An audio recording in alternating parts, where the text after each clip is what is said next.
चिन्त्यः सर्वदेवैकवन्द्यः परमगुरुरभीष्टावाप्तितः सज्जनानां निखिलगुणगणार्णो नित्यनिर्मुक्तदोषः सरसिजनयनोऽसौ श्रीपतिर्मानदूनः सर्वमङ्गलमाङ्गल्ये शिवे सर्वार्थसाधिके शरण्ये त्र्यम्बके गौरी नारायणि नमोऽस्तुते अभ्रमं भङ्गरहितं अजडं विमलं सदा आनन्दतीर्थमतुलं भजे तापत्रयापहं चित्रैः परेश्च गम्भीरैः वाक्यैर्मानैरखण्डितैः गुरुभावं व्यञ्जयन्ती भाति श्रीजयतीर्थवाक् नौमिन्यायसुधारिकृज्जयमुनीन् श्रीपादराट्सन्मणीन् व्यासार्यान् विविधागमब्धिविहरान् श्रीवादिराजानपि वन्देऽहं सवराण्डगुत्तमगुरून् वैदग्ध्यवारां निधिं श्रीसत्यव्रतराघवेन्द्रमुनिपां सद्बोधसध्यानपां शास्त्रेषु पारदृश्वानं शास्त्रज्ञेषु च वत्सलं दीनभक्तोद्धारकरं सत्यात्मानं गुरुं भजे विद्यापीठविधातारं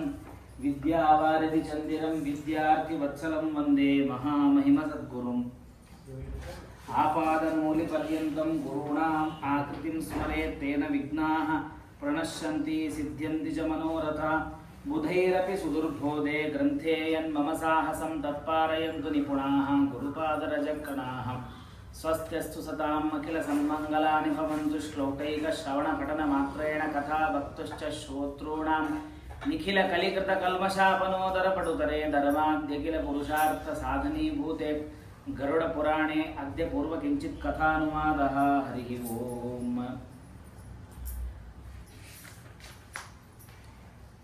जीवोवाच श्रीपतिं जगदाधार अशुभक्षयकारकं व्रजामि शरणं विष्णुं शरणागतवत्सलम् त्वन्माया मोहितो देहे तथा पुत्रकलक्रहे अहं ममाभिमानेन गतोऽहं नाथसंसृतिं श्रीगुरुभ्यो नमः हरिः ओम्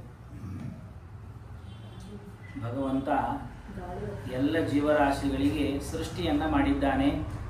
ಜನ್ಮಾದ್ಯಸ್ಯ ಯತಃ ಅಂತ ಬ್ರಹ್ಮಸೂತ್ರ ಏನು ಹೇಳ್ತದೆ ಅಂತಂದರೆ, ಈ ಸೃಷ್ಟಿಯನ್ನು ಮಾಡಿದವನು ಭಗವಂತ, ಮತ್ತು ಬ್ರಹ್ಮದೇವರು ಸೃಷ್ಟಿ ಮಾಡಿದ್ದಾರೆ ಅಂತ ಪ್ರಸಿದ್ಧಿ ಇದೆ, ಮತ್ತು ರುದ್ರದೇವರು ನಾಶವನ್ನು ಮಾಡ್ತಾರಂತ ಪ್ರಸಿದ್ಧಿ ಇದೆ. ಪಾಲನ ಮಾಡೋನು ವಿಷ್ಣು, ಮತ್ತೆ ಪಾಲನ ಮಾಡೋದು ಭಗವಂತ. ಪಾಲನಷ್ಟೇ ಮಾಡ್ತಾನಂದ್ರೆ ಸೃಷ್ಟಿ ಸ್ಥಿತಿ ಲಯ ಇವುಗಳೆಲ್ಲ ಭಗವಂತನೇ ಮಾಡ್ತಾನಂತ ಹೇಗೆ ಹೇಳ್ತೀರಿ ಅಂತಂದ್ರೆ, ಅದಕ್ಕೆ ಹೇಳ್ತಾರೆ ಎಲ್ಲ ಶ್ರುತಿಗಳು ಕೂಡ ಭಗವಂತನೇ ರುದ್ರದೇವರಲ್ಲಿ ಇದ್ದು ನಾಶವನ್ನ ಮಾಡ್ತಾನೆ, ಬ್ರಹ್ಮದೇವರಲ್ಲಿದ್ದು ಸೃಷ್ಟಿಯನ್ನ ಮಾಡ್ತಾನೆ. ಹಾಗಾಗಿ ಜಗತ್ತಿನ ಸೃಷ್ಟಿ ಸ್ಥಿತಿ ಲಯ ಅಂದ್ರೆ ನಾಶ ಮಾಡೋದು, ಸ್ಥಿತಿ ಅಂತಂದ್ರೆ ಪಾಲನ ಮಾಡೋದು. ಹೇಗೆ ಪಾಲನ ಮಾಡೋದು ಅಂತಂದ್ರೆ, ಯಾವ ಯಾವ ಜೀವರಾಶಿಗಳಿಗೆ ಬದುಕೋದಕ್ಕಾಗಿ ಏನೇನು ಬೇಕೋ ಅದನ್ನೆಲ್ಲವನ್ನ ಒದಗಿಸಿಕೊಟ್ಟು ಅನುಗ್ರಹ ಮಾಡೋನು ಭಗವಂತ. ಹೀಗಾಗಿ ಸೃಷ್ಟಿ ಸ್ಥಿತಿ ಲಯ ನಿಯಮನ ಹೇಗೆ ಬದುಕಬೇಕು ಅಂತ ಅನ್ನೋದನ್ನ ಭಗವಂತ ಹೇಳ್ತಾನೆ. ಜ್ಞಾನವನ್ನ ಕೊಡ್ತಾನೆ ಜೀವರಾಶಿಗಳಿಗೆ, ಬಂಧವನ್ನ ಸಂಸಾರವನ್ನು ಕೊಡ್ತಾನೆ ಮತ್ತು ನಾಶವನ್ನ ಮಾಡ್ತಾನೆ. ಅದಕ್ಕೆ ವಿಷ್ಣು ಸಹಸ್ರನಾಮದಲ್ಲಿ ಭಯಕೃತ್ ಭಯನಾಶನಃ ಅಂತ ಭಗವಂತನನ್ನ ಕರೆಯೋದು. ಒಮ್ಮೆ ನಮಗೆ ಭಯ ಕೊಡ್ತಾನೆ, ಅಯ್ಯೋ ನನ್ನ ಮೊಬೈಲ್ ಕಾಣಿಸ್ತಾ ಇಲ್ಲಲ್ಲ ಅಂತ ಒಮ್ಮೆ ಭಯ ಬರುತ್ತೆ. ಆಮೇಲೆ ಮತ್ತೆ ಮ್ಯಾಲ ಹೋಗಿ ನೋಡ್ತೀವಿ, ಅಲ್ಲಿ ನೋಡ್ತೀವಿ, ಮೊಬೈಲ್ ಸಿಕ್ಬಿಡುತ್ತೆ. ಇದು ಭಯವನ್ನು ಕೊಟ್ಟು ಒಂದು ಕ್ಷಣದಲ್ಲಿ ಭಗವಂತ ಪರಿಹಾರ ಮಾಡ್ತಾನೆ. ಹೀಗೆ ಮಾಡೋನು ಭಗವಂತ. ಈ ಎಲ್ಲ ಸೃಷ್ಟ್ಯಾದಿಗಳನ್ನು ಮಾಡುವ ಭಗವಂತ ಗರುಡ ದೇವರಿಗೆ ಉಪದೇಶ ಮಾಡುವಂತಹ ಪುರಾಣ ಗರುಡ ಪುರಾಣ. ಅದರಲ್ಲಿ ಆ ಜೀವ ಭಗವಂತನಿಗೆ ಪ್ರಾರ್ಥನೆಯನ್ನ ಮಾಡ್ತಾನೆ. ಏನು ಅಂತಂದ್ರೆ, ಭಗವಂತ ನೀನು ನಿನ್ನ ಮಾಯೆಯಿಂದ ನಾನು ಮೋಹಿತನಾಗಿದ್ದೇನೆ, ನಿನ್ನ ಮಾಯೆಯಿಂದ ಮೋಹಿತನನ್ನಾಗಿ ಮಾಡಿ ನನಗೆ ಒಂದು ಅಭಿಮಾನವನ್ನು ಕೊಟ್ಟಿದ್ದಿ. ಆ ಅಭಿಮಾನದಿಂದಾಗಿ ಎಲ್ಲ ಪದಾರ್ಥಗಳು ನನ್ನದು ಅಂತ ನಾನು ಹೇಳ್ತೇನೆ. ನಾನು ಈ ತಾಯಿಯ ಗರ್ಭದಲ್ಲಿ ಇದ್ದೇನೆ, ಈ ಗರ್ಭದಲ್ಲೇ ಇರಬೇಕು ನಾನು, ಅಥವಾ ನನಗೆ ತಮೇವ ಶರಣಂ ಯಾಮಿ ಪುನರ್ಮೇ ಮಾಸ್ತು ಸಂಸ್ಮೃತಿ. ಈ ಸಂಸಾರ ಬೇಡ. ಯಾಕೆ ಅಂತಂದ್ರೆ, ಸಂಸಾರದಲ್ಲಿ ಕಾಲಿಡೋಕ್ಕಿಂತ ಪೂರ್ವದಲ್ಲಿ ಎಲ್ಲ ಜನ್ಮಗಳ ಅವನಿಗೆ ಸಂಸ್ಕಾರ ಇರುತ್ತೆ. ಏನೇನು ಮಾಡಿದ್ದೆ, ಯಾವ ಯಾವ ಯೋನಿಗಳಲ್ಲಿ, ನಾನು ಎಷ್ಟು ಯೋನಿಗಳಲ್ಲಿ ಹುಟ್ಟಿದ್ದೆ, ಅನೇಕ ಯೋನಿಗಳಲ್ಲಿ, ಲಕ್ಷ ಯೋನಿಗಳಲ್ಲಿ ನಾನು ಹುಟ್ಟಿ ಏನೇನು ಪಾಪ ಕಾರ್ಯಗಳನ್ನು ಮಾಡಿದ್ದೇನೋ ಅದೆಲ್ಲ ನನಗೆ ನೆನಪಿದೆ ಸ್ವಾಮಿ.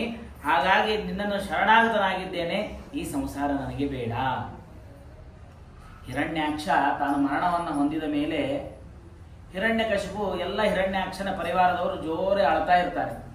ಅಯ್ಯೋ ಆ ವಿಷ್ಣು ಬಂದು ವರಾಹ ರೂಪದಿಂದ ಬಂದು ಸಂಹಾರ ಮಾಡಿಬಿಟ್ನಲ್ಲ, ಏನು ಮಾಡೋದು, ಅಣ್ಣ ಹೋದ ಅಂತ ಅಳ್ತಾ ಇದ್ರೆ ಹಿರಣ್ಯಕಶಿಪು ಉಪದೇಶ ಮಾಡ್ತಾನೆ. ಏನದು ಜೀವ, ಜೀವ ನಿತ್ಯ, ದೇಹ ಅನಿತ್ಯ, ಹಾಗಾಗಿ ನೀವು ಯಾರು ಅಳಬೇಡ್ರಿ, ಆ ಜೀವ ಮತ್ತೆ ಮತ್ತೊಂದು ದೇಹವನ್ನು ಪಡೀತದೆ, ಶಾಶ್ವತವಲ್ಲ ಅಂತ ಉಪದೇಶ ಮಾಡ್ತಾನೆ.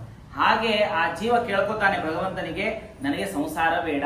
ಯಾಕೆ ಸಂಸಾರ ಹುಟ್ಟಿಸಿಬಿಟ್ಟಿ ಅಂತಂದ್ರೆ, ಸಣ್ಣವನಿದ್ದಾಗ ತಾಯಿ ಮೇಲೆ ಪ್ರೀತಿ, ಅಣ್ಣನ ಮೇಲೆ ಪ್ರೀತಿ, ಹೀಗೆ ಮಾಡ್ತಾ ಮಾಡ್ತಾ ಈ ಸಂಸಾರ ನಡೀತಾ ಇರುತ್ತೆ. ಹಾಗಾಗಿ ಸಂಸಾರ ಬೇಡ ನನಗೆ ಅಂತ ಪ್ರಾರ್ಥನೆ ಮಾಡ್ತಾರೆ. ತಸ್ಮಾತ್ ಅತ್ರ ಮಹದ್ ದುಃಖೇ, ನನಗೆ ಗೊತ್ತು ಸಂಸಾರಕ್ಕೆ ಬಂದು ಕೂಡಲೇ ಬಹಳ ದುಃಖ ಇರುತ್ತದೆ, ಬಹಳಷ್ಟು ಮಂದಿಯ ಸಂಪರ್ಕವನ್ನು ಮಾಡಬೇಕಾಗ್ತದೆ. ಉದ್ಧರಿಷ್ಯಾಮಿ ಸಂಸಾರ ಆತ್ಮನಂತೆ ಪದಾಶ್ರಯ, ನನ್ನ ಉದ್ಧಾರ ಮಾಡೋದು ಯಾವುದು ಅಂತಂದ್ರೆ ನಿನ್ನ ಪಾದಗಳು ಅಂತ ಆ ಜೀವ ಕೇಳಿಕೊಂಡಾಗ ಭಗವಂತ ಗರುಡದೇವರಿಗೆ ಉಪದೇಶ ಮಾಡ್ತಾನೆ. ಏವಂ ಕೃತಮತಿ ಗರ್ಭೆ ದಶಮಸ್ಯ ಸ್ವನಶಿ ಸದ್ಯ ಕ್ಷಿಪಂತಿ ವಾಸೀನಂ ಪ್ರಸೂತೆ ಸೂತಿ ಮಾರುತಃ ಪತಿನೋ ಭೂಯು ವಿಣ್ಮೂತ್ರೆ ವಿಷ್ಟಾ ಭೂರಿವ ಚೇಷತೆ ರೋರಯತಿ ಗತೆ ಜ್ಞಾನೆ ವಿಪರೀತಾಂ ಗತಿಂ ಮಮ. ಈ ತಾಯಿಯ ಗರ್ಭದಲ್ಲಿದ್ದಾಗ ಅಳ್ತಾ ಇದ್ದಾನೆ. ಅವನು ಅಳ್ತಾ ಇದ್ದು ಒಂದು ಮಾತನ್ನು ಹೇಳ್ತಾನೆ. ಏನು ಅಂದ್ರೆ, ಗರ್ಭೆ ವ್ಯಾಧೌ ಸ್ಮಶಾನೆ ಚ ಪುರಾಣೆ ಯಾಮತಿರ್ಭವೇತ್ ಸಾಯದಿ ಸ್ಥಿರತಾಂ ಜಾತಿ ಕೋನ ಮುಚ್ಚೇತ ಬಂಧನಾತ್. ಭಗವಂತ ಗರುಡದೇವರಿಗೆ ಉಪದೇಶ ಮಾಡುವಾಗ ಒಂದು ಮಾತನ್ನು ಹೇಳ್ತಾನೆ ಭಗವಂತ. ಏನು ಅಂತಂದ್ರೆ, ಗರ್ಭದಲ್ಲಿ ಇದ್ದಾಗ ಅವನಿಗೆ, ಈ ಗರ್ಭದಲ್ಲಿದ್ದಾಗ ತಾನೇನು ಅನುಭವ ಪಡ್ತಾ ಇದ್ದಾನೆ, ನನಗೆ ಸಂಸಾರ ಬೇಡ, ಅವನಿಗೆ ವೈರಾಗ್ಯ ಬರ್ತಾ ಇದೆ. ಈ ವೈರಾಗ್ಯ ಯಾವ ಯಾವ ಕಾಲದಲ್ಲಿ ಬರುತ್ತೆ ಅಂತಂದ್ರೆ, ಗರ್ಭದಲ್ಲಿ ಇದ್ದಾಗ ಮತ್ತು ಏನೋ ಒಂದು ರೋಗ ಬಂದಾಗ. ರೋಗ ಬಂದಾಗ ಅಂತಾನೆ ಇನ್ಮೇಲಿಂದ ನಾನು ಕರೆದದ್ದನ್ನು ತಿನ್ನೋದಿಲ್ಲ, ಅದನ್ನು ತಿನ್ನೋದಿಲ್ಲ, ಇದನ್ನು ತಿನ್ನೋದಿಲ್ಲ, ಡೈಟ್ ಮಾಡ್ತೀನಿ, ಹಾಗೆ ಹೀಗೆ ಅಂತ ರೋಗ ಬಂದಾಗ ತಾನು ವೈರಾಗ್ಯವನ್ನು ತಾಳ್ತಾನೆ. ಸ್ಮಶಾನಕ್ಕೆ ಹೋದಾಗ ಅಲ್ಲಿ ನೋಡಿ, ನಾನು ಒಂದು ದಿವಸ ಹೀಗಾಗ್ತದೆ, ಯಾರು ನಿತ್ಯರಲ್ಲ, ಯಾರನ್ನು ಬಹಳ ಹಚ್ಕೋಬಾರ್ದು, ಹಚ್ಕೊಂಡ್ರೆ ಮತ್ತೆ ಅವ್ರು ಹೋದಾಗ ತ್ರಾಸ ಆಗ್ತದೆ, ಹೀಗೆ ವೈರಾಗ್ಯದ ವಿಚಾರಗಳು ಬರ್ತದೆ, ವೈರಾಗ್ಯದ ಮಾತುಗಳನ್ನ ಆಡ್ತಾನೆ. ಗರ್ಭೆ ವ್ಯಾಧೌ ಸ್ಮಶಾನೆ ಚ ಪುರಾಣೇವ, ಪುರಾಣ ವೈರಾಗ್ಯ ಅಂತಂತಾರೆ. ಪುರಾಣವನ್ನು ಕೇಳುವಾಗ ವೈರಾಗ್ಯ ಬರ್ತದೆ. ಆಚಾರ ಒಂದು 10 ನಿಮಿಷ ಪುರಾಣವನ್ನು ಹೇಳ್ತಾರೆ, ಅದರ ವೈರಾಗ್ಯ ಬರ್ತದೆ. ಯಾವಾಗ ಮನೆಗೆ ಹೋಗ್ತಾ ಇರ್ತೀವೋ ಆ ವೈರಾಗ್ಯ ಎಲ್ಲ ಹೋಗ್ಬಿಡ್ತದೆ. ಮನೆಗೆ ಕಾಲಿಟ್ಟು ಕೂಡಲೇ ಎಂಟಾಯ್ತು, ಹೆಂಗೋ ಮಾಡಿ ನಮ್ಮ ಸೀರಿಯಲ್ ಹಚ್ಚಬೇಕು, ನಾವು ಅದು ಮಾಡಬೇಕು, ಇದು ಮಾಡಬೇಕು ಅಂತ ನೋಡ್ತಾ ನಮ್ಮ ಜೀವನದ ವಿಚಾರವನ್ನು ಮಾಡ್ತಾ, ಕುಕ್ಕರ್ ಇಡಬೇಕು, ಏನೋ ಮನೆಯ ವಿಚಾರಗಳನ್ನು ಮಾಡ್ತಾ ಮಾಡ್ತಾ ಅವುಗಳನ್ನು ಮರೆತು ಬಿಡ್ತಾನೆ. ಆದರೆ ಗರುಡ ಪುರಾಣ ಏನು ಹೇಳ್ತದೆ ಅಂತಂದ್ರೆ, ಈ ಸಮಯದಲ್ಲಿ ನಿಮಗೆ ಯಾವ ಬುದ್ಧಿ ಇರುತ್ತೋ ಆ ಬುದ್ಧಿ ಸ್ಥಿರವಾಗಿ ಇತ್ತು ಅಂತಾದರೆ, ಅಂದ್ರೆ ನೀವು ಗರ್ಭಾವಸ್ಥೆ ಇಲ್ಲದೆ ಇದ್ದಾಗ, ಆರೋಗ್ಯವಂತರಾಗಿ ಇದ್ದಾಗ, ಪುರಾಣ ಶ್ರವಣ ಮಾಡದೇ ಇರುವಾಗ ಈ ಬುದ್ಧಿ ಇತ್ತು ಅಂತಾದರೆ, ಆಗ ಯಾರಾದರೂ ಸಂಸಾರದಲ್ಲಿ ಇರಲು ಸಾಧ್ಯ? ಸಂಸಾರದಲ್ಲಿ ಇರಲು ಸಾಧ್ಯವಿಲ್ಲ.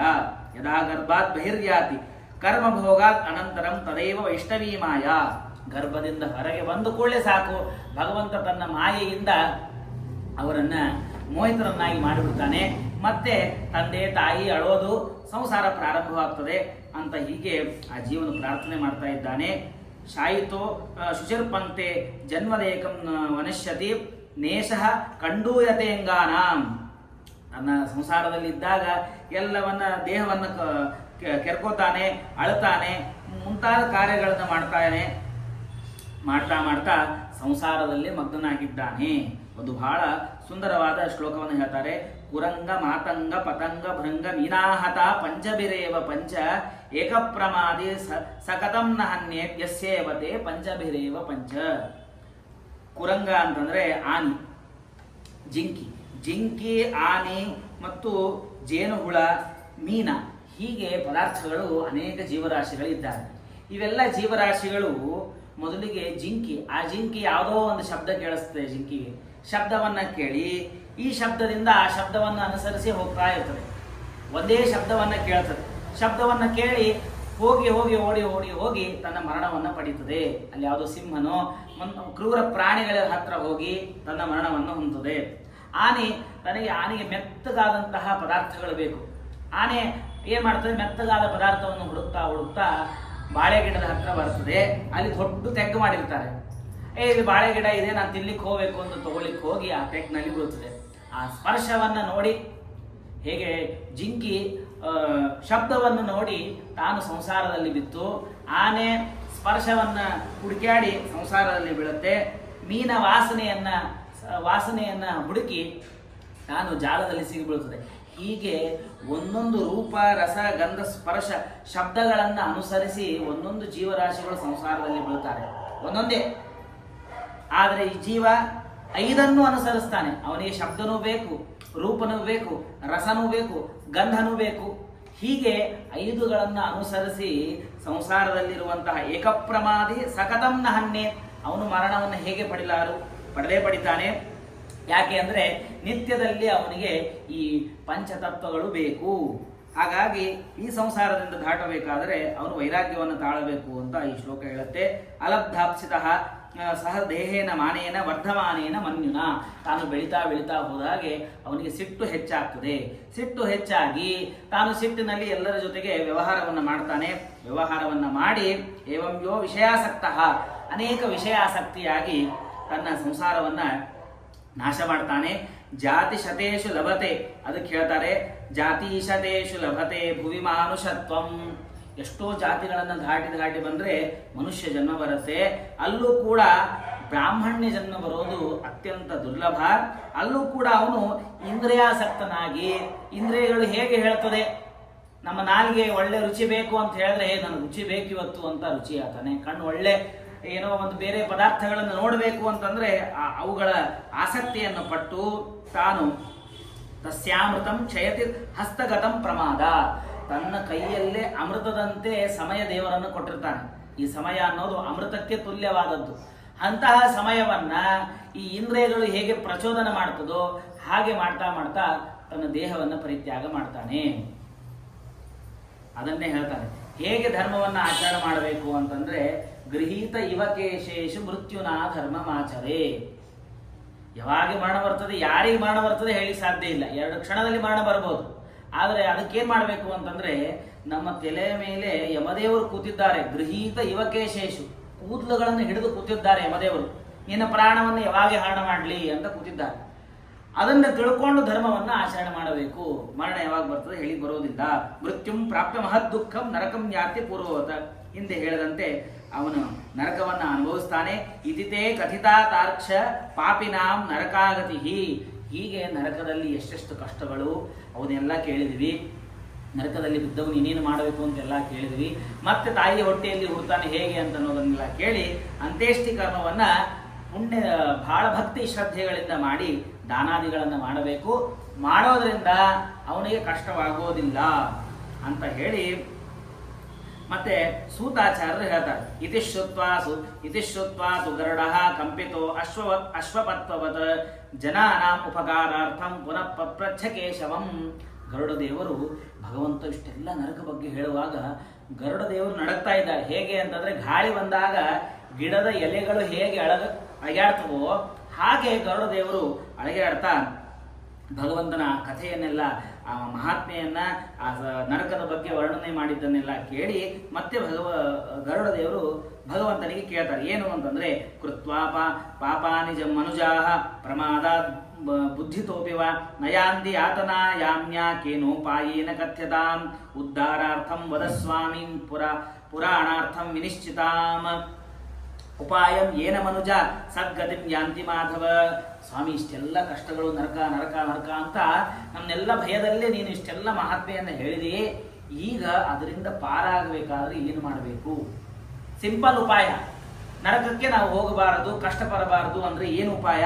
ಆ ಉಪಾಯವನ್ನು ಹೇಳು ಅಂತಂದಾಗ ಭಗವಂತ ಸಂತೋಷ ಆಗ್ತದೆ. ಭಗವಂತನಿಗೆ ಯಾವಾಗೆ ಗುರುಗಳಾಗಲಿ ಭಗವಂತ ಆಗಲಿ ಒಳ್ಳೆ ಪ್ರಶ್ನೆ ಮಾಡೋರಿದ್ರೆ ಆ ಪ್ರಶ್ನೆಯನ್ನ ಕೇಳಿ ಭಗವಂತನಿಗೆ ಸಂತೋಷ ಆಗ್ತದೆ. ಸಾಧು ಪೃಷ್ಟಂ ತ್ವಯಾತಾರ್ಕ್ಷ ಮಾನುಷಾಣಂ ಹಿತಾಯ ವೈ.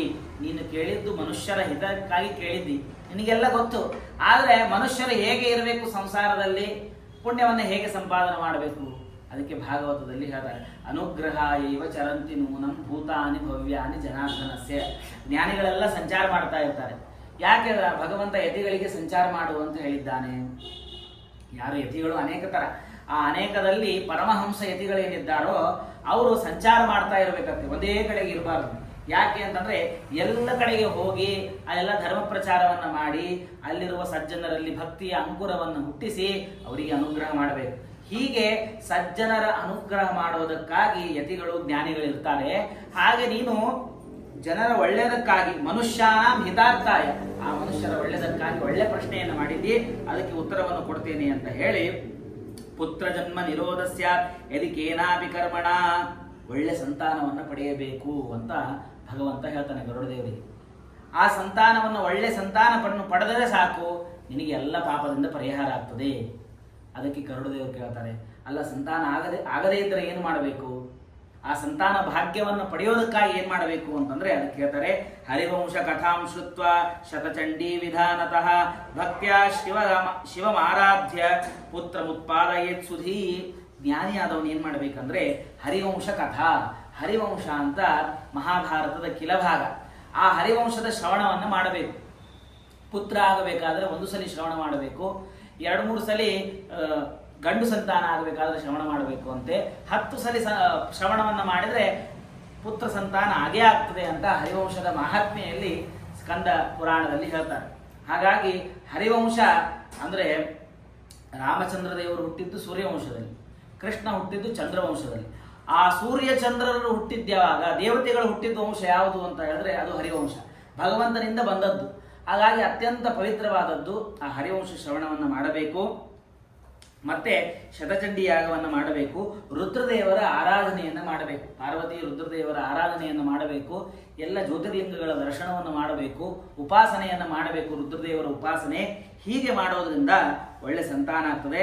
ಆ ಮಕ್ಕಳು ಏನ್ ಮಾಡ್ತಾರೆ, ಮಕ್ಕಳು ಹುಟ್ಟಬೇಕು ಅಂತ ಹೇಳಿದ್ರಿ, ಮಕ್ಕಳು ಏನ್ ಮಾಡ್ತಾರೆ ಅಂತಂದ್ರೆ ಪುನ್ನಾಮೋ ನರಕಾತ್ ತಸ್ಮಾತ್ ಪಿತರಂ ತ್ರಾಯತೆ ಸುತಃ, ಪುನ್ನಾಮ ಎನ್ನುವ ನರಕದಿಂದ ರಕ್ಷಣೆಯನ್ನು ಮಾಡ್ತಾರೆ. ಅದಕ್ಕಾಗಿ ತಸ್ಮಾತ್ ಪುತ್ರೇ ಪ್ರೋಕ್ತಃ ಸ್ವಯಮೇವ ಸ್ವಯಂಭುನಾ, ಅದಕ್ಕಾಗಿ ಅವನನ್ನ ಮಗ ಅಂತ ಕರೀತಾರೆ. ಏಕೋಪಿ ಪುತ್ರೋ ಧರ್ಮಾತ್ಮ ಸರ್ವಂ ತಾರಯತೆ ಕುಲಂ, ಒಬ್ಬ ಬುದ್ಧಿವಂತ ಮಗ ಧರ್ಮಿಷ್ಠನಾಗಿ ಧರ್ಮವನ್ನ ಆಚರಣೆ ಮಾಡಿದ್ರೆ ಸಾಕು, 7 ಕುಲವನ್ನ ಎಲ್ಲ ಕುಲವನ್ನು ಉದ್ಧಾರ ಮಾಡ್ತಾನೆ. ಹಾಗೆ ಭಗವಂತನಿಗೆ ಮಗನನ್ನ ಕೇಳುವಾಗ ಒಳ್ಳೆ ಸುಂದರ ಮಗವನ್ನು ಕೊಡುವಂತ ನಾವು ಕೇಳ್ತೇವೆ.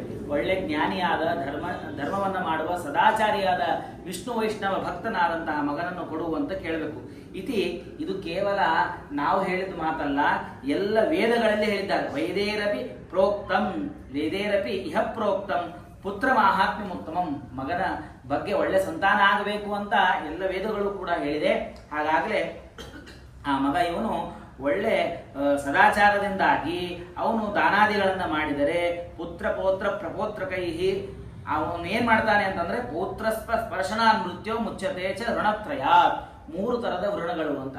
ಒಂದು ದೇವಋಣ, ಋಷಿ ಋಣ, ಪಿತೃಋಣ ಅಂತ.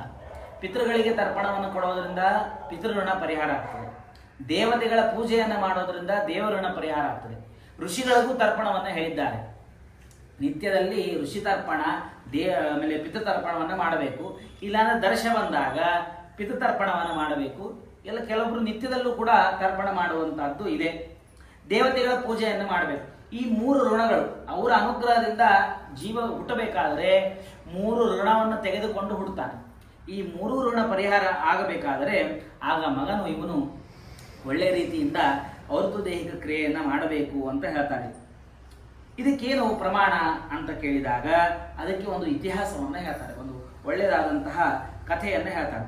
ಏನು ಅಂದ್ರೆ ಪುರಾ ತ್ರೇತಾಯುಗೆ ತಾರ್ಕ್ಷ ರಾಜಾಸೀತ್ ಬಭ್ರುವಾಹನ ಮಹೋದಯೇ ಪುರೇ ರಮ್ಯೆ ಧರ್ಮಿಷ್ಠೋ ಮಹಾಬಲಃ. ಹಿಂದೆ ತ್ರೇತಾಯುಗದಲ್ಲಿ ಬಭ್ರುವಾಹನ ಅಂತ ರಾಜ ಇದ್ದ. ಅವನು ಧರ್ಮಿಷ್ಠನಾಗಿದ್ದ, ಯಾಗಾದಿಗಳನ್ನು ಮಾಡ್ತಾ ಇದ್ದ, ಬ್ರಾಹ್ಮಣರೆಲ್ಲರಿಗೆ ಸತ್ಕಾರವನ್ನು ಮಾಡ್ತಾ ಇದ್ದ, ಒಳ್ಳೆ ಗುಣಗಳಿಂದ ಕೂಡಿದ್ದ. ಅವನು ಧರ್ಮವನ್ನು ಪರಿಪಾಲನೆ ಮಾಡ್ತಾ ಇರಬೇಕಾದಾಗ ಯಾರಿಗೆ ದಂಡನವನ್ನು ಮಾಡಬೇಕೋ ಅವರಿಗೆ ದಂಡನವನ್ನು ಮಾಡ್ತಾ ಇದ್ದ. ಹೀಗೆ ಎಲ್ಲ ಜನರಿಗೂ ಕೂಡ ಅತ್ಯಂತ ಪ್ರೀತಿಯ ಪಾತ್ರನಾಗಿದ್ದ. ವನ ಮಧ್ಯೆ ತದಾ ರಾಜನ್, ಒಮ್ಮೆ ಬೇಟೆಯಾಡಬೇಕು ಅಂತ ವನಕ್ಕೆ ಬಂದಿದ್ದಾನೆ ಈ ಬಭ್ರುವಾಹನ ರಾಜ. ಬಂದಾಗ ಅಲ್ಲಿ ಹೋಗ್ತಾ ಹೋಗ್ತಾ ಒಂದು ಜಿಂಕೆ ಕಾಣಿಸಿದೆ ಅವನಿಗೆ. ಆ ಜಿಂಕೆಯನ್ನ ಕಾಣಿ ಆ ಜಿಂಕೆಗೆ ಹೊಡೆಯಬೇಕು ಅಂತ ಹೋಗ್ತಾ ಇದ್ದಾನೆ. ಕ್ಷಣದಲ್ಲಿ ಮಾಯ ಆಗಿದೆ. ತಾನು ಅದನ್ನು ಅನುಸರಿಸಿ ಹೋದ ಎಷ್ಟೋ ಯೋಜನವನ್ನು ದಾಟಿದ್ದಾನೆ. ಯೋಜನವನ್ನು ದಾಟಿದಾಗ ನೀರಡಿಕೆಯಾಗಿದೆ. ನೀರಡಿಕೆ ಆದಾಗ ಅಲ್ಲಿ ಒಂದು ಜಲಾಶಯವನ್ನು ನೋಡಿದ್ದಾನೆ. ಆ ಜಲಾಶಯವನ್ನು ನೋಡಿ ನೀರು ಕುಡಿದಿದ್ದಾನೆ. ನೀರನ್ನು ಕುಡಿದ ಮೇಲೆ ಒಂದು 5 ನಿಮಿಷ ವಿಶ್ರಾಂತಿಯನ್ನು ತೆಗೆದುಕೊಂಡು ನಾನು ಹೋಗ್ತೇನೆ ಅಂತ ಹೇಳಿ ಮಹಾವೀಟ ಅವಸ್ತೀರ್ಣಂ ಪಕ್ಷ ಸಂಘಾತ ನಿರ್ದಿತಾಂ ಒಂದು ವಟವೃಕ್ಷವನ್ನು ನೋಡಿದ್ದಾನೆ. ಆ ವಟವೃಕ್ಷದ ತಳಗೆ ಕೂಡಬೇಕು ಅಂತ ನೋಡಿದರೆ ಅಲ್ಲಿ ಒಂದು ಭಯಾನಕವಾದ ಪ್ರೇತವನ್ನು ನೋಡಿದ್ದಾನೆ. ಅಥ ಪ್ರೇತಂ ದದರ್ಶಾಸವು, ಒಂದು ಪ್ರೇತವನ್ನು ನೋಡಿ ತಮ್ ದೃಷ್ಟ ವಿಕೃತಂ ಘೋರವಾದ ರೂಪವನ್ನು ತಾಳಿದ ಪ್ರೇತವನ್ನು ನೋಡಿ ಸ್ವಲ್ಪ ಭಯವನ್ನು ಪಟ್ಟಿದ್ದಾನೆ. ಪ್ರೇತೋ ಭಾವೋ ಮಯಾ ತ್ಯಕ್ತಃ ಪ್ರಾಪ್ತೋಸಿ ಪರಮಾಂ ಗತಿಂ ತ್ವತ್ಸಂಯೋಗಾತ್ ಮಹಾಬಾಹೋ ಜಾತೋ ಧನ್ಯತಮೋಸ್ಮಹಂ. ಆ ಪ್ರೇತ ಮಾತಾಡ್ತದೆ ಅಂತ, ನೀನು ಎಂತಹ ಮಹಾ ರಾಜನಾಗಿದ್ದಿ, ನಿನ್ನ ದರ್ಶನ ಮಾಡಿಕೊಳ್ಳುವುದರಿಂದ ನನಗೆ ನನ್ನ ಪ್ರೇತತ್ವ ಪರಿಹಾರವಾಗ್ತದೆ ಅಂತ ನನಗೆ ಅನಿಸ್ತಾ ಇದೆ. ನಿನ್ನ ಸಂಘವಾದದ್ದು, ನಿನ್ನ ಸಂಬಂಧ, ನಿನ್ನ ದರ್ಶನವಾದದ್ದು ಬಹಳ ಪುಣ್ಯದಿಂದ ಆಗಿದೆ. ಕೃಷ್ಣವರ್ಣ ಕರಾಲಸ್ಯ ಪ್ರೇತತ್ವಂ ಘೋರ ದರ್ಶನಂ, ಕಪ್ಪಾದಂತಹ ರೂಪ. ಅದನ್ನು ನೋಡಿ ಆ ಬಬ್ರುವಾಹನ ಕೇಳ್ತಾನೆ, ಯಾವ ಕಾರಣಕ್ಕಾಗಿ ನೀನು ಪ್ರೇತತ್ವವನ್ನು ಪಡೆದಿ ಅದನ್ನು ನನಗೆ ಹೇಳು. ಕೋಸಿತ್ವಂ ಕೇನದಾನೇನ ಪ್ರೇತತ್ವಂ ತೇ ವಿನಶ್ಯತಿ, ಯಾವ ದಾನ ಮಾಡೋದ್ರಿಂದ ನಿನ್ನ ಪ್ರೇತತ್ವ ನಾಶ ಆಗ್ತದೋ ಅದನ್ನು ನನಗೆ ಹೇಳು, ಯಾರು ನೀನು ಅಂತ ಕೇಳಿದಾಗ ಆ ಪ್ರೇತ ಮಾತಾಡ್ತದೆ. ಕಥಯಿಷ್ಯಾಮಿ ನೃಪಶ್ರೇಷ್ಠ ಸರ್ವಮೇತಾವಿಧಸ್ತವ ಪ್ರೇತತ್ವಂ ಕಾರಣಂ ಶ್ರುತ್ವಾ ದಯಾಂ ಕರ್ತುಂ ತ್ವಮರ್ಹಸಿ. ನನ್ನ ಪ್ರೇತತ್ವ ಯಾಕೆ ಬಂತು ಅಂತ ಹೇಳ್ತೇನೆ, ಆದರೆ ನೀನು ಕೇಳಿ ಹೋಗಬಾರದು, ನನಗೆ ಅನುಗ್ರಹವನ್ನು ಮಾಡಿ ಹೋಗಬೇಕು ಅಂತ ಆ ಪ್ರೇತ ಪ್ರಾರ್ಥನೆ ಮಾಡ್ತದೆ. ಅದೇ ವೈಶ್ಯೋ ಜಾತ್ಯ ಸುದೇವೋಹಂ ನಾಮ್ನ ವಿಧಿಮತೋಸ್ತದೆ. ನಾನು ವೈಶ್ಯ ಜಾತಿಯಲ್ಲಿ ಹುಟ್ಟಿದವನು, ನನ್ನ ಹೆಸರು ಸುದೇವ ಅಂತ. ನಾನು ನಿತ್ಯದಲ್ಲಿ ಹೋಮ ಹವನಗಳನ್ನು ಮಾಡಿಸ್ತಾ ಇದ್ದೆ, ದಾನಾದಿಗಳನ್ನು ಕೊಡ್ತಾ ಇದ್ದೆ ಬ್ರಾಹ್ಮಣರಿಗೆ, ಯಾರು ಬಡವರು ಅವರಿಗೆ ಅನುಗ್ರಹವನ್ನು ಮಾಡ್ತಾ ಇದ್ದೆ. ಹೀಗೆ ತತ್ಸರ್ವಂ ನಿಶ್ವಲಂ ರಾಜಂ ಮಮ ದೇವಾತ್ ಉಪಾಗತಂ. ಇಷ್ಟೆಲ್ಲ ಸತ್ಕಾರ ಎಲ್ಲವನ್ನ ನಾ ಮಾಡ್ತಾ ಇದ್ದೆ, ಆದರೆ ಇಷ್ಟೆಲ್ಲ ನೀನು ಮಾಡ್ತಾ ಇದ್ದೀಯ, ಆದರೂ ನಿನ್ಗೆ ಯಾಕೆ ಪ್ರೇತತ್ವ ಬಂತು ಅಂತ ಕೇಳಿದರೆ ಅದಕ್ಕೆ ಹೇಳ್ತಾನೆ, ಮಮೈವ ಸಂತತಿರ್ನಾಸ್ತಿ ನಚ ಬಾಂಧವಃ. ನನಗೆ ಸಂತಾನ ಆಗಲಿಲ್ಲ, ನನ್ನ ಬಂಧು ಬಾಂಧವರು ಯಾರೂ ನನಗೆ ಇರಲಿಲ್ಲ, ಮಿತ್ರರು ಇರಲಿಲ್ಲ. ಹೀಗಾಗಿ ನನಗೆ ನನ್ನ ಯಾರೂ ಕೂಡ ದೈಹಿಕ ಕ್ರಿಯೆಯನ್ನು ಮಾಡಲಿಲ್ಲ. ಎಲ್ಲ ದಾನಗಳನ್ನು ಮಾಡಿದ್ದೇನೆ, ಎಲ್ಲ ಸತ್ಕಾರವನ್ನು ಮಾಡಿದ್ದೇನೆ, ಪುರಾಣವನ್ನು ಕೇಳ್ತಾ ಇದ್ದೆ, ಉಪದೇಶವನ್ನು ಮಾಡ್ತಾ ಇದ್ದೆ, ಎಲ್ಲ ಕಾರ್ಯಗಳನ್ನು ಮಾಡ್ತಾ ಇದ್ರು ಕೂಡ ನನಗೆ ಈ ಪ್ರೇತತ್ವ ಯಾಕೆ ಬಂತು ಅಂತ ಆದರೆ ಅದಕ್ಕೆ ಹೇಳ್ತಾನೆ, ದೈಹಿಕ ಕ್ರಿಯೆ ಯಾರೂ ಮಾಡಲಿಲ್ಲ. ಶ್ರಾದ್ದಂ ಮಾಸಿಕ ಷೋಡೇಶುಂ ಯಸ್ಯ ಮೇ ಸ್ಯಾನ್ ಮಹಾರಾಜ ಶ್ರಾದ್ದಂ ಮಾಸಿಕ ಷೋಡಶಂ ಪ್ರೇತಸ್ತ್ವಂ ಸುಸ್ಥಿರಂ ತಸ್ಯ ತೈತ್ತೈ ಶ್ರಾದ್ದಶತೈರಪಿ. ಈ ಷೋಡಶ ಮಾಸಿಕ ಶ್ರಾದ್ದಗಳೇನಿದೆಯಲ್ಲ, 1 ವರ್ಷ ಕಾಲ ಪರ್ಯಂತ ಮಾಡಬೇಕು, ತಿಂಗಳ ಆ ಶ್ರಾದ್ದಗಳನ್ನು ಮಾಡಬೇಕು. ಆ ಶ್ರಾದ್ದಗಳನ್ನು ಮಾಡದೇ ಇದ್ದದ್ರಿಂದಾಗಿ ನನಗೆ ಈ ಪ್ರೇತತ್ವ ಹೋಗಲಿಲ್ಲ. ಹಾಗಾಗಿ ನಾನು ಏನು ಮಾಡಬೇಕು? ಮತ್ತೆ ಅದಕ್ಕೆ ಹೇಳ್ತಾರೆ, ವರ್ಣಾನಾಂ ಚೈವ ಸರ್ವೇಶಾಂ ರಾಜಬಂಧು ರಿಹೋಚ್ಯತೆ. ಎಲ್ಲರಿಗೂ ರಾಜನ ಸಂಬಂಧ ಇರ್ತದೆ. ರಾಜ ಕಾಲಸ್ಯ ಕಾರಣಂ ಅಂತ ಹೇಳ್ತಾರೆ. ಏನೇ ಒಂದು ಚಳವ ಮಳೆ ಆಯಿತು ಅಂದರೆ ಅದಕ್ಕೆ ರಾಜ ಕಾರಣ. ಹೀಗೆ ನೀನು ರಾಜನಾಗಿದ್ದಿ, ನೀನು ಕಾರಣ. ಹಾಗಾಗಿ ನನ್ನ ದೈಹಿಕ ಕ್ರಿಯೆಯನ್ನು ನೀನು ಮಾಡಬೇಕು. ನೀನು ಮಾಡೋದ್ರಿಂದಾಗಿ ನನ್ನ ಪ್ರೇತತ್ವ ಪರಿಹಾರ ಆಗ್ತದೆ. ಏನು ಮಾಡಬೇಕು ಅಂತ ಬಬ್ರುವಾಹನ ಕೇಳಿದರೆ ಆ ಪ್ರೇತ ಬಬ್ರುವಾಹನನಿಗೆ ಹೇಳ್ತದೆ. ಏನು ಅಂತಂದ್ರೆ, ಯದಿ ಮೇ ಹಿ ಭವೇದ್ರಾಜನ್ ವಿಧಿರ್ ನಾರಾಯಣೋ ಮಹಾನ್ ತದಗ್ರೆ ವೇದಮಂತ್ರೈಶ್ಚ ಕ್ರಿಯಾ ಸರ್ವೋದ್ವದೈಹಿಕಿ. ಒಂದು ನಾರಾಯಣನ ಎದುರಿಗೆ ನೀನು ದೈಹಿಕ ಕ್ರಿಯೆಯನ್ನು ಮಾಡಬೇಕು.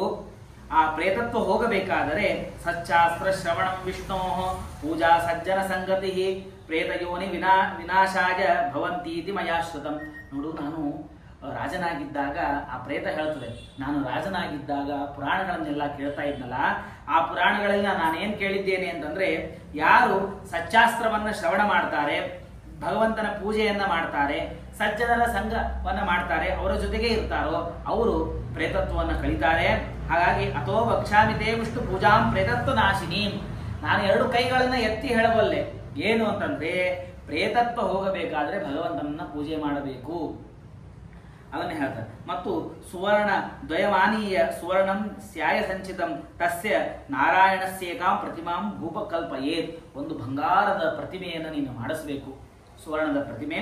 ಅದನ್ನು ಮಾಡಿಸಿ ಒಂದು ಕಲಶದ ಮೇಲೆ ಅದನ್ನು ಇಟ್ಟು ಪೀತ ವಸ್ತ್ರದಿಂದ ಅಲಂಕಾರವನ್ನು ಮಾಡಿ ಪುಷ್ಪಾಕ್ಷತೆಗಳಿಂದ ಪೂಜೆ ಮಾಡಿ ಅದರ ಸುತ್ತಲೂ ಪೂರ್ವದಲ್ಲಿ ಶ್ರೀಧರನನ್ನ ಧ್ಯಾನ ಮಾಡಬೇಕು, ದಕ್ಷಿಣದಲ್ಲಿ ಮಧುಸೂದನನ್ನು ಧ್ಯಾನ ಮಾಡಬೇಕು, ಪಶ್ಚಿಮದಲ್ಲಿ ವಾಮನನನ್ನು ಧ್ಯಾನ ಮಾಡಬೇಕು, ಮಧ್ಯದಲ್ಲಿ ಉತ್ತರದಲ್ಲಿ ಗದಾಧಾರಿಯಾದ ಭಗವಂತನನ್ನು ಧ್ಯಾನ ಮಾಡಬೇಕು, ಮಧ್ಯೆ ಪಿತಾಮಹಂ ಚೈವ, ಮಧ್ಯದಲ್ಲಿ ಆ ಕಲಶಗಳ ಮಧ್ಯದಲ್ಲಿ ಬ್ರಹ್ಮದೇವರನ್ನ, ಬದಿಗೆ ರುದ್ರದೇವರನ್ನ ಗಂಧಾಕ್ಷತೆಗಳಿಂದ ಪೂಜೆಯನ್ನು ಮಾಡಿ ಪ್ರದಕ್ಷಿಣೆ ನಮಸ್ಕಾರಗಳನ್ನು ಮಾಡಿ ಅಗ್ನಿಯಲ್ಲಿ ಆಹುತಿಗಳನ್ನು ಕೊಟ್ಟರೆ ಆಗ ಇವುಗಳನ್ನು ಕೊಡಬೇಕು.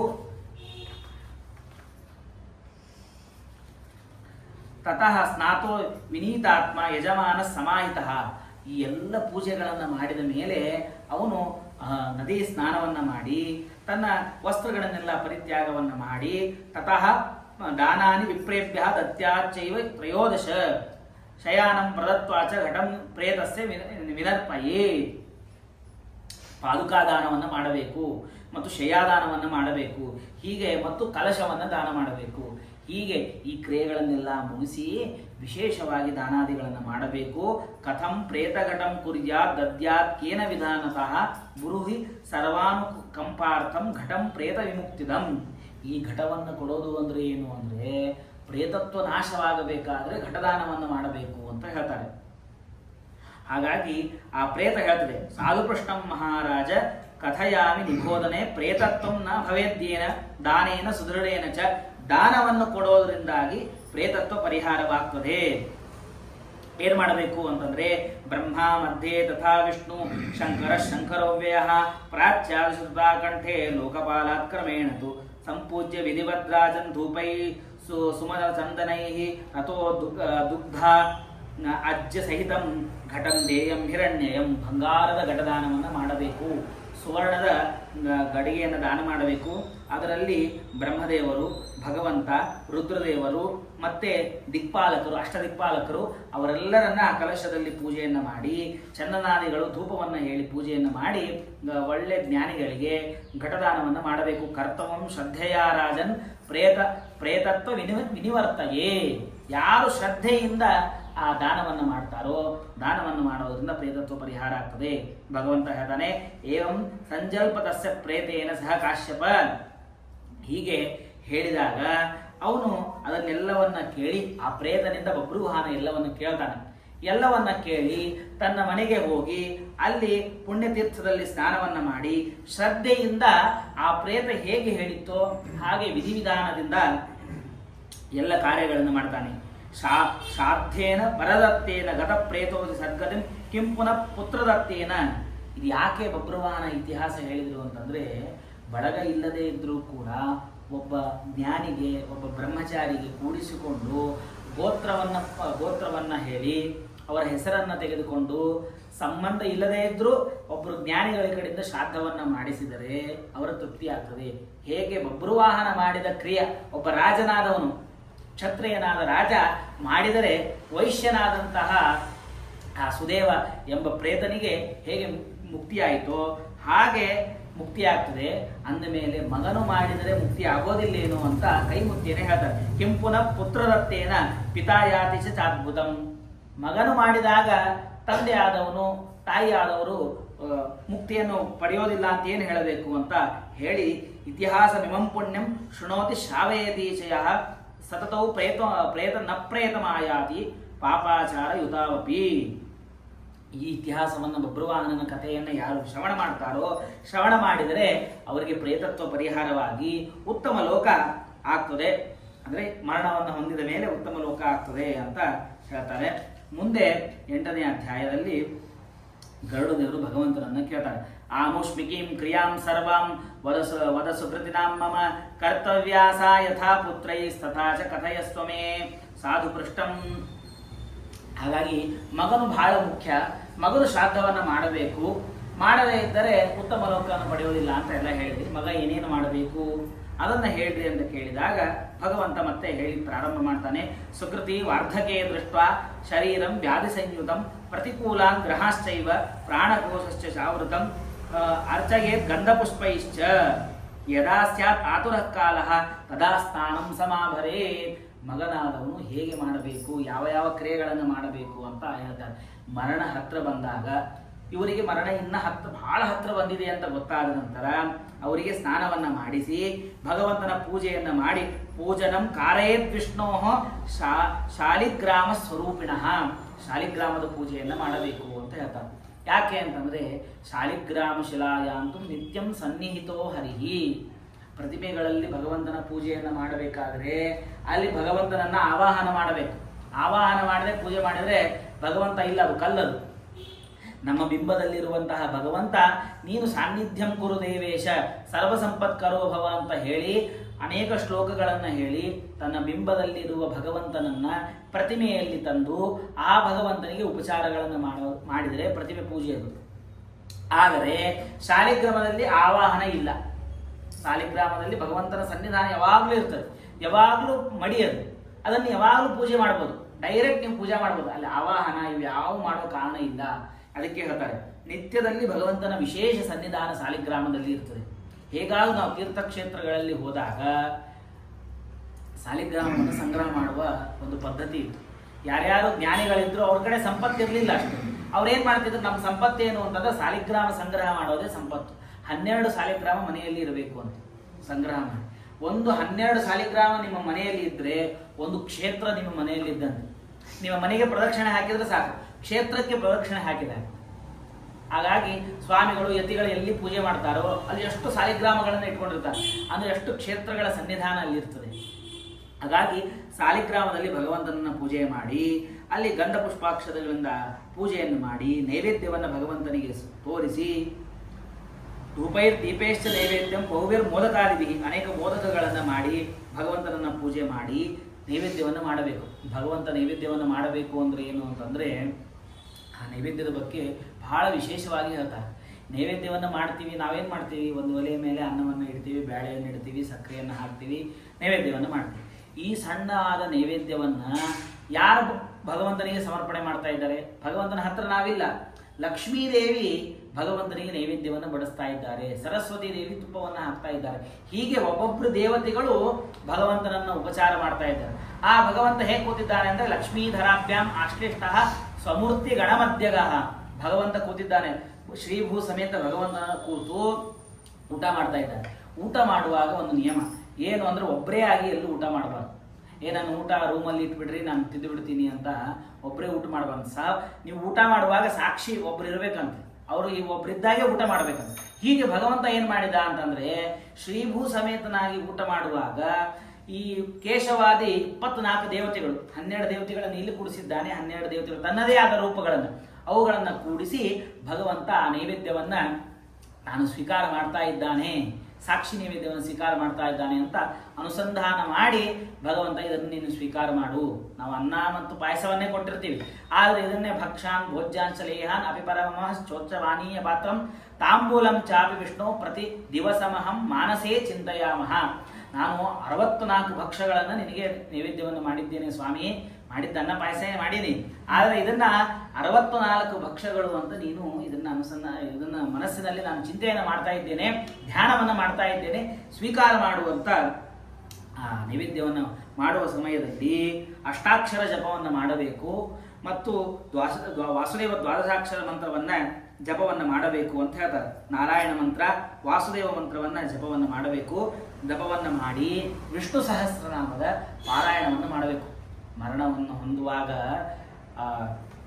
ಏನು ಮಾಡಬೇಕು ಅಂತಂದ್ರೆ, ಇನ್ನು ಮರಣ ಬಹಳ ಹತ್ತಿರದಲ್ಲಿ ಇದೆ, ಇನ್ನೇನು ಮಾಡ್ಲಿಕ್ಕೆ ಸಾಧ್ಯ ಇಲ್ಲ ಅಂತ ಗೊತ್ತಾದಾಗ ಶೀಘ್ರದಲ್ಲಿ ಮರಣವನ್ನು ಪಡೆಯಬೇಕಾದರೆ ಲವಣಾದಿ ದಾನವನ್ನು ಮಾಡಬೇಕು ಅಂತ ಹೇಳಿದ್ದಾರೆ. ಅವರನ್ನು ದರ್ಭದ ಮೇಲೆ ಮಲಗಿಸಿ ಗಂಗಾದಿ ತೀರ್ಥಗಳನ್ನು ತಂದು, ತುಳಸಿ ವೃಕ್ಷವನ್ನು ತಂದು, ತುಳಸಿ ದಳವನ್ನು ತಂದು ವಿಷ್ಣು ಸಹಸ್ರನಾಮ ಪಾರಾಯಣವನ್ನು ಮಾಡಿಸಬೇಕು. ಸಂಸ್ಮರೆ ಶೃಣಿಯಾಚ್ಚೈವ ವಿಷ್ಣೋರ್ ನಾಮ ಶಿವಸ್ಯ ಚ, ವಿಷ್ಣುನಾಮ ರುದ್ರದೇವ ಸ್ಮರಣೆಯನ್ನು ಮಾಡಬೇಕು. ಯಾಕೆ ಮಾಡಬೇಕ್ರಿ ಅಂತ ಕೇಳಿದ್ರೆ ಅದಕ್ಕೆ ಹೇಳ್ತಾರೆ, ಹರೇರ್ನಾಮ ಹರೇರ್ ಪಾಪಂ ಶೃಣಾಂ ಶ್ರಾವಣ ಗೋಚರಂ. ಆ ಭಗವಂತನ ನಾಮಸ್ಮರಣೆಯನ್ನು ಮಾಡಬೇಕು. ಏನ್ ಮಾಡ್ತಾರೆ ನಾಮದೂತರು, ಯಮದೂತರು ಏನು ಬಂದಿರ್ತಾರೋ ಆ ಯಮದೂತರೆಲ್ಲ ಹೋಗ್ತಾರೆ ಅಂತ. ಜಗನ್ನಾಥ ಪಂಡಿತ ಅಂತ ಇದ್ದ, ಒಳ್ಳೆ ಮಹಾಜ್ಞಾನಿ, ಆದರೆ ಜ್ಞಾನ ಇದ್ದಲ್ಲಿ ಅಹಂಕಾರ ಇರ್ತದೆ. ಹಾಗಾಗಿ ಅವನು ಅಹಂಕಾರ ಇಷ್ಟು ಪಟ್ಟಿದ್ದ ಅಂತಂದ್ರೆ ರಾಜರ ಹತ್ರ ಬಂದು ಕೇಳಿದ್ರು, ನೀನು ಇಷ್ಟು ಒಳ್ಳೆ ಪಂಡಿತ ಅಲ್ಲ, ನಿನಗೆ ಇಷ್ಟು ಸಂಬಳವನ್ನು ಕೊಡ್ತೀವಿ, ನಮ್ಮ ರಾಜ್ಯದಲ್ಲಿ ಇರು ನೀನು ಅಂದರೆ ರಾಜರಿಗೆ ಮರ್ಯಾದೆ ಏನು ಅಂತಂದರೆ ಒಳ್ಳೆ ಒಳ್ಳೆ ಜ್ಞಾನಿಗಳನ್ನು ತಮ್ಮ ರಾಜ್ಯದಲ್ಲಿ ಇಟ್ಕೊಳ್ಳೋದೇ ಒಂದು ದೊಡ್ಡ ಮರ್ಯಾದೆ. ಅವನನ್ನು ಹೇಳಿದಾಗ ಅವನಂದ, ನೀವು ಏನು ರೊಕ್ಕ ಕೊಡ್ತಿರಲ್ಲ ಅದು ನಮ್ಮ ಪಲ್ಯಕ್ಕೆ ಸಾಲೋದಿಲ್ಲ, ದಿವಸ ಏನು ನಾವು ಪಲ್ಯ ತರ್ತೀವಲ್ಲ ಅದಕ್ಕೆ ಸಾಲೋದಿಲ್ಲ ಅಂತ ಅಹಂಕಾರ ಪಡ್ತಾನೆ. ಅಹಂಕಾರ ಬಂದು ಏನೋ ಪಾಪ ಕಾರ್ಯಗಳನ್ನು ಮಾಡಿ ಅವನನ್ನು ರಾಜ್ಯದಿಂದ ಹೊರಗೆ ಹಾಕ್ತಾನೆ. ಇನ್ನೇನು ಇಷ್ಟು ಪಾಪ ಕಾರ್ಯಗಳನ್ನು ಮಾಡಿದ್ದೇನೆ, ಆದರೆ ಒಳ್ಳೆ ಪಂಡಿತ, ಒಳ್ಳೆ ಜ್ಞಾನಿ. ಅವನೇನು ಮಾಡ್ತಾನೆ ಅಂತಂದರೆ ಗಂಗಾ ನದಿ ಹತ್ರ ಬಂದು ಆ ಗಂಗಾದೇವಿಯ ಸ್ತೋತ್ರವನ್ನು ಮಾಡ್ತಾನೆ. 100 ಮೆಟ್ಲು ಮೇಲೆ ಕೂತಿದ್ದವನು ಒಂದೊಂದು ಸ್ತೋತ್ರವನ್ನು ಮಾಡಿದಾಗ ಒಂದೊಂದು ಮೆಟ್ಲ ಮೇಲೆ ನೀರು ಬಂದು ಗಂಗಾದೇವಿ ಅವನನ್ನು ಕರ್ಕೊಂಡು ಹೋದ್ಲು. ಸ್ತೋತ್ರ ಮಾಡುವಾಗ ಅವನು ಹೇಳ್ತಾನೆ, ಈ ಗಂಗಾ ನದಿ ಎಷ್ಟು ಪವಿತ್ರವಾಗಿದೆ ಅಂತಂದರೆ ಆ ನದಿಯಲ್ಲಿ ಸ್ನಾನ ಮಾಡೋದ್ರಿಂದ ಯಮದೂತರೆಲ್ಲ ಆ ಪ್ರವಾಹ ಇದೆಯಲ್ಲ, ಪ್ರವಾಹ ಇದ್ದದಕ್ಕೆ ಇಲ್ಲೇ ಕಾಯ್ತಾ ಇರ್ತಾರಂತೆ. ಇಲ್ಲಿ ಎಷ್ಟು ಜನ ಬಂದಿದ್ದಾರೆ ದುಷ್ಟರಲ್ಲ, ಅವರೆಲ್ಲ ಮರಣವನ್ನು ಪಡಿತಾರೆ, ನಾವೆಲ್ಲರೂ ಕಾಯ್ತಾ ಇರಬೇಕು ಅಂತ ಕಾಯ್ತಾ ಬಂದರೆ ಗಂಗಾ ನದಿಯಲ್ಲಿ ಸ್ನಾನ ಮಾಡೋದ್ರಿಂದ ಎಲ್ಲರೂ ಕೂಡ ವಿಮಾನದಲ್ಲಿ ವೈಕುಂಠಕ್ಕೆ ಹೋಗ್ತಾ ಇದ್ದಾರೆ, ಅಲ್ಲಿ ಹೋಗ್ತಾ ಇದ್ದಾರೆ. ಹಾಗಾಗಿ ಅವರೆಲ್ಲರಿಗೆ ಯಮದೇವರು ಹೇಳಿದ್ರಂತೆ, ಇನ್ನು ಮೇಲೆ ಈ ಯಮಲೋಕವನ್ನು ನಾವು ಕೀಲಿ ಹಾಕೋಣ, ಯಾಕೆ ಅಂದರೆ ಎಲ್ಲರೂ ಗಂಗಾ ಸ್ನಾನವನ್ನು ಮಾಡ್ತಾ ಇದ್ದಾರೆ ಹಾಗಾಗಿ ಅಂತ ವರ್ಣನೆ ಮಾಡ್ತಾನೆ ಅವನ ಕವಿ. ಹಾಗಾಗಿ ಅಷ್ಟು ಆ ಗಂಗಾ ನದಿಗೆ ಮಹಾತ್ಮೆ ಇದೆ. ಭಗವಂತನ ಪಾದದಿಂದ ಉದ್ಭವಿಸಿದ ಗಂಗಾ ನದಿಗೆ ಅಷ್ಟು ಮಹಾತ್ಮೆ ಇದ್ದ ಮೇಲೆ ಸಾಕ್ಷಾತ್ ಭಗವಂತನ ನಾಮಗಳಿಗೆ ಎಷ್ಟು ಮಹಾತ್ಮೆ ಇದೆ ಅಂತ ಹೇಳಬೇಕು. ಹಾಗಾಗಿ ಕಲಿಯುಗದಲ್ಲಿ ಆತುರ ಮರಣ ಹತ್ರ ಬಂದಾಗ ಭಗವಂತನ ನಾಮಸ್ಮರಣೆಯನ್ನು ವಿಶೇಷವಾಗಿ ಮಾಡಬೇಕು. ಈ ನಾಮಸ್ಮರಣೆಯನ್ನು ಯಾರು ಮಾಡೋದಿಲ್ಲ ಅವ್ರಿಗೆ ಏನಾಗ್ತದೆ ಅಂತ ಕೇಳಿದ್ರೆ ಹೇಳ್ತಾರೆ, ಜಿಕ್ವಾನ ಭಕ್ತಿ ಭಗವದ್ಗುಣ ನಾಮಧೇಯಂ ಚೇತಶ್ಚನ ಸ್ಮರತಿ ತಚ್ಚರಣಾರವಿಂದಂ ಕೃಷ್ಣಾಯ ನೋ ನಮತಿ ಯಚ್ಚಿರಯೇ ಕದಾಪಿ ತಾನಧ್ವಮಸ್ತತೋ ಕೃತ ವಿಷ್ಣು ಕೃತ್ಯಾನ್ ತಸ್ಮಾತ್ ಸಂಕೀರ್ತನಂ ವಿಷ್ಣು ಜಗನ್ಮಂಗಲವಂಸಾಂ ಮಹತಾಮಪಿ ಪಕ್ಷೀಂದ್ರ ವಿಗ್ಧೇ ಕಾಂತಿ ಮನಿಷ್ಕೃತಂ. ಜಿಹ್ವಾನಸ ಭಕ್ತಿ, ಯಾರ ನಾಲೆಗೆ ಭಗವಂತನ ನಾಮಸ್ಮರಣೆಯನ್ನು ಮಾಡುವುದಿಲ್ಲ, ಮನಸ್ಸು ಭಗವಂತನ ಧ್ಯಾನವನ್ನು ಮಾಡೋದಿಲ್ಲ, ಪಾದಗಳು ತೀರ್ಥಕ್ಷೇತ್ರಗಳಿಗೆ ಸಂಚಾರವನ್ನು ಮಾಡೋದಿಲ್ಲ, ಹೀಗೆ ಎಲ್ಲವನ್ನ ಪರಿಹಾರ ಮಾಡುವ ಸಾಮರ್ಥ್ಯ ಭಗವಂತನ ನಾಮಗಳಿಗೆ ಇದ್ದ ಮೇಲೆ ಈ ಜೀವಿ ಆದವನು ಯಾಕೆ ಮಾಡೋದಿಲ್ಲ? ಅವನು ಮಾಡದೇ ಇದ್ದದ್ರಿಂದಾಗಿ ಅವನು ಸಂಸಾರದಲ್ಲಿ ಬೀಳ್ತಾನೆ.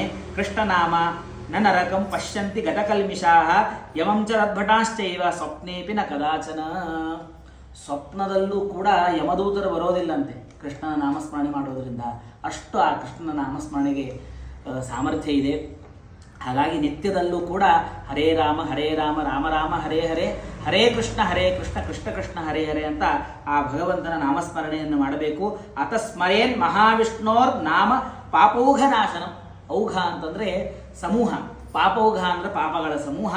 ಆ ಪಾಪಗಳ ಸಮೂಹ ಇದು ಎಲ್ಲ ಆ ಪಾಪಗಳ ಸಮೂಹ ಭಗವಂತನ ನಾಮಸ್ಮರಣೆ ಪರಿಹಾರ ಮಾಡ್ತದೆ.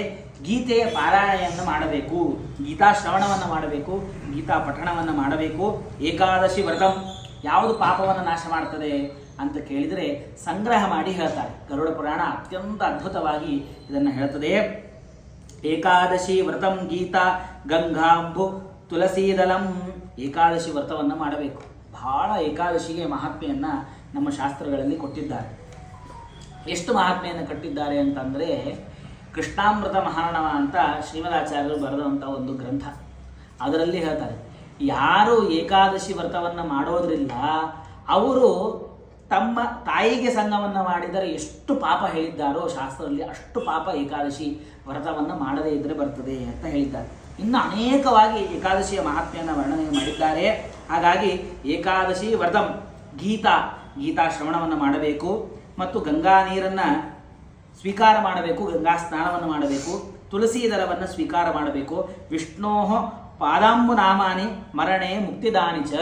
ಮರಣ ಸಮಯದಲ್ಲಿ ತುಳಸಿ ದಳವನ್ನು ಹಾಕಿ ಅವರ ಬಾಯಿಯಲ್ಲಿ ಹಾಕಿ ಗಂಗಾ ನೀರವನ್ನು ಹಾಕಿ ವಿಷ್ಣು ನಾಮವನ್ನು ಹೇಳಿ ಗೀತಾ 11ನೇ ಅಧ್ಯಾಯ 15ನೇ ಅಧ್ಯಾಯ ಸಮಯವಿದ್ದರೆ ಪೂರ್ಣ ಗೀತಾ ಪಾರಾಯಣವನ್ನು ಮಾಡಿ ಯಾರು ಹೇಳ್ತಾರೋ ಅವರು ಮರಣೆ ಮುಕ್ತಿದಾನಿ ಚ, ಮುಕ್ತಿಯನ್ನು ಪಡಿತಾರೆ.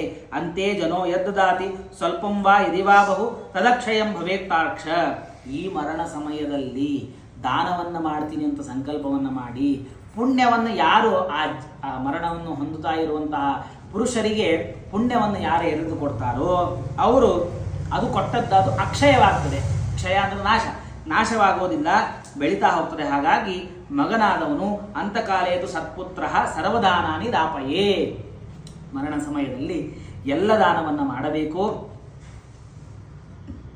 ಏತದರ್ಥಂ ಸ್ತೋಲೋಕೆ ಪ್ರಾರ್ಥತೆ ಧರ್ಮಕೋವಿದೈಹಿ, ಮಗನಿಗೆ ಪ್ರಾರ್ಥನೆ ಮಾಡೋದು ಒಂದೇ. ಮರಣ ಸಮಯದಲ್ಲಿ ಭಕ್ತಿಯಿಂದ ತಂದೆ ತಾಯಿಗಳನ್ನು ಉದ್ದೇಶಿಸಿಕೊಂಡು ಕರ್ಮವನ್ನು ಮಾಡಬೇಕು, ಒಳ್ಳೆ ದಾನವನ್ನು ಮಾಡಬೇಕು. ಮತ್ತೆ ಹೇಳ್ತಾರೆ ಏನೇನು ದಾನವನ್ನು ಮಾಡಬೇಕು ಅಂತ ಹೇಳಿ, ಇನ್ನು ಮೇಲೆ ಆ ದಾನಗಳ ಬಗ್ಗೆ, ದಾನವನ್ನು ಕೊಡೋದರಿಂದ ಏನಾಗ್ತದೆ, ಯಾವ ಯಾವ ದಾನವನ್ನು ಮಾಡಬೇಕು, ಯಾವ ಯಾವ ದಾನ ಮಾಡೋದ್ರಿಂದ ಏನು ಫಲ ಬರ್ತದೆ ಅಂತ ಅನ್ನೋದನ್ನು ಹೇಳ್ತಾರೆ. ಏನು ಅಂತಂದರೆ ತಿಲ ಲೋಹಂ ಹಿರಣ್ಯಂಚ ಕಾರ್ಪಾಸೋ ಲವಣಂ ತಥಾ ಸಪ್ತಧಾನ್ಯಂ ಚತುರ್ಗಾವೋ ಏಕಂ ಪಾವನಂ ಸ್ಮೃತಂ. ಈ ದಾನಗಳನ್ನು 7 ಸಪ್ತಧಾನ್ಯ ದಾನ ಅಂತ ಹೇಳಿದ್ದಾರೆ. ಯಾವುದು ಅಂದರೆ ಎಳ್ಳು ದಾನವನ್ನು ಮಾಡಬೇಕು, ಕೆಬಣ ದಾನವನ್ನು ಮಾಡಬೇಕು, ಬಂಗಾರ ದಾನವನ್ನು ಮಾಡಬೇಕು, ಆಮೇಲೆ ಹತ್ತಿ ದಾನವನ್ನು ಮಾಡಬೇಕು, ಆಮೇಲೆ ಉಪ್ಪು ದಾನವನ್ನು ಮಾಡಬೇಕು. ಹೀಗೆ ದಾನವನ್ನು ಮಾಡಬೇಕು. ಅಷ್ಟದಾನಗಳನ್ನು ಹೇಳಿದ್ದಾರೆ. ಈ ಅಷ್ಟದಾನಗಳನ್ನು ಮಾಡೋದ್ರಿಂದ ಎಲ್ಲ ಪಾಪಗಳು ನಾಶವಾಗ್ತದೆ. ಅಂತಕಾಲೇ ಪ್ರದಾತವ್ಯಂ ಶೃಣುತಸ್ಯ ಚ ತತ್ಫಲಂ. ಭಗವಂತ ಹೇಳ್ತಾನೆ, ಇವು ದಾನಗಳ ಮಹಾತ್ಮೆಯನ್ನು ನಿನಗೆ ಹೇಳ್ತೇನೆ ವಿಸ್ತಾರವಾಗಿ. ಅವುಗಳನ್ನು ಕೇಳಿ ಯಾರಿಗೆ ಸಾಮರ್ಥ್ಯವಿದೆ ಅವರು ದಾನವನ್ನು ಮಾಡಬೇಕು. ಸಾಮರ್ಥ್ಯ ಇಲ್ಲದೆ ಇದ್ದವರು ಗೋದಾನವನ್ನು ಮಾಡಬೇಕು. ಏನಿಲ್ಲದೆ ಇದ್ದವರು ನಮ್ಮ ಕೈಲಿ ಎಷ್ಟಾಗ್ತದೋ ಅಷ್ಟು ದಾನವನ್ನು ಮಾಡಿ ಕೃಷ್ಣಾರ್ಪಣ ಮಸ್ತು, ಒಳ್ಳೆ ಮುಕ್ತಿಯನ್ನು ಕೊಡು. ಅನಾದಿನೋ ದೇವ ಶಂಖಚಕ್ರ ಗದಾಧರ ಅಕ್ಷಯ್ಯಂ ಪಿಂಡದಾನೇನ ಪ್ರೇತ ಮುಕ್ತಿ ಕರೋಭವ ಅಂತ ಹೇಳಿ ಆ ಶ್ಲೋಕವನ್ನು ವರ್ಧುದೈಹಿಕ ಕ್ರಿಯೆಯನ್ನು ಮಾಡಿಸುವಾಗ ಆಚಾರ್ಯ ಹೇಳಿಸ್ತಾರೆ. ಅದನ್ನು ಹೇಳ್ತಾ ಅವರಿಗೆ ಒಳ್ಳೆ ಗತಿಯಾಗಲಿ ಅಂತ ಸಾಧ್ಯ ಇಲ್ಲದಾಗ ಪ್ರಾರ್ಥನೆಯನ್ನು ಮಾಡಬೇಕು. ಯಾಕೆ ಇವುಗಳನ್ನು ದಾನ ಮಾಡಬೇಕು ಅಂದರೆ ಅದಕ್ಕೆ ಮೊದಲಿಗೆ ತಿಲದಾನ ಬಗ್ಗೆ ಹೇಳ್ತಾರೆ. ಏನು? ತಿಲಾ ಶ್ವೇತಾಸ್ ತಥಾ ಕೃಷ್ಣ. 3 ಥರದ ಎಳ್ಳುಗಳು ಅಂತೆ. ಒಂದು ಕರಿ ಎಳ್ಳು, ಇನ್ನೊಂದು ಬಿಳಿ ಎಳ್ಳು, ಇನ್ನೊಂದು ಬಣ್ಣದಿಂದ ಕೂಡಿದಂತಹ ಕಪಿಲ ಎಳ್ಳು. 3 ವಿಧವಾದಂತಹ ಎಳ್ಳುಗಳು. ಅವುಗಳನ್ನು ಕೊಡೋದರಿಂದಾಗಿ ಅಸುರ ದಾನವಾದೈತ್ಯಾಹ, ಅಸುರರು, ದಾನವರು, ದೈತ್ಯರು ಇವರೆಲ್ಲರೂ ಕೂಡ ತುಪ್ಯಂತಿ, ತೃಪ್ತಿಯನ್ನು ಪಡಿತಾರೆ. ತೃಪ್ತಿಯನ್ನು ಪಟ್ಟು ಏನು ಮಾಡ್ತಾರೆ ಅಂತಂದರೆ ಸಂಹರಂತೆ ತ್ರಿಧಾ ಪಾಪಂ, 3 ವಿಧವಾದ ಪಾಪಗಳು. ಮನುಷ್ಯ ಯಾವುದೇ ಪಾಪವನ್ನು ಮಾಡಿದರೆ 3 ವಿಧವಾಗಿ ಪಾಪಗಳನ್ನು ಮಾಡ್ತಾನೆ. ಒಂದು ವಾಂಗ್, ದೇಹದಿಂದ ಪಾಪವನ್ನು ಮಾಡ್ತಾನೆ. ಇನ್ನೊಬ್ಬರಿಗೆ ಒದ್ದ, ತಂದೆ ತಾಯಿಗಳಿಗೆ ಒದ್ದ, ತುಳಿದ ಅಂತಂದರೆ ಅದು ದೇಹದಿಂದ ಮಾಡುವ ಪಾಪಗಳು. ಮನಸ್ಸಿನಿಂದ ಮಾಡುವ ಪಾಪಗಳು. ಮತ್ತು ಶಬ್ದಗಳಿಂದ, ಕೆಟ್ಟ ಶಬ್ದಗಳನ್ನು ಹೇಳಿ ಪಾಪವನ್ನು ಮಾಡ್ತಾನೆ. ಈ 3 ವಿಧವಾದ ಪಾಪಗಳು ತಿಲದಾನವನ್ನು ಮಾಡೋದ್ರಿಂದ ಪರಿಹಾರ ಆಗ್ತದೆ. ಮತ್ತು ಲೋಹದಾನವನ್ನು ಮಾಡಬೇಕು ಅಂತ ಹೇಳ್ತಾರೆ. ಲೋಹ ಅಂದರೆ ಕೆಬಣ. ಆ ಕೆಬಣವನ್ನು ದಾನ ಮಾಡಬೇಕು.